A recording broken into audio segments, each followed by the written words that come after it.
Ya ala roi da na da woka jilara ala yenti yen ka chong ko chana na ka gwa no ber ka tele mlar kuma je ka jana bor la na ka tino won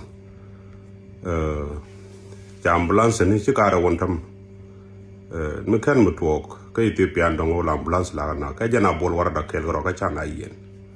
uno bia bna yet ka kuma federal chagwa jeno ngor bar ka jeno ngor kwar bar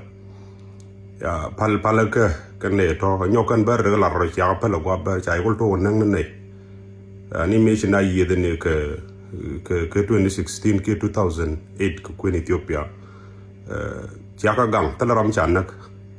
mi ka ne tinga ngwa kan bar abol de kan nga jona ne tik baran ta la rete tet ko dun uno ko gor bar je wono ne ban nyinga kuma federal ya police paleje en role ci to go yemon ko appel mi entamere gede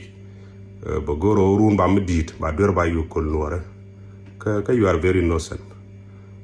jen de lariye mi ci jegen video me de share look de kam yemon te ci ti yen ga dor ti yen ga chon ko loy na la je mi lu na ni cha uno gor ko na banaga ga kuma federal pal leje ba chap de bale jek la ber me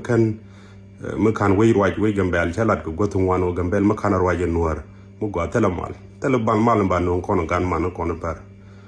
ngai ken lode en ma to ke li menin point korale me to ngai man to ngai man nagana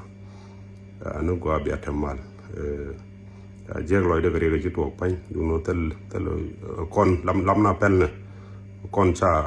ngeen ci loy dano kum ban dor queen me bar nimbe atemal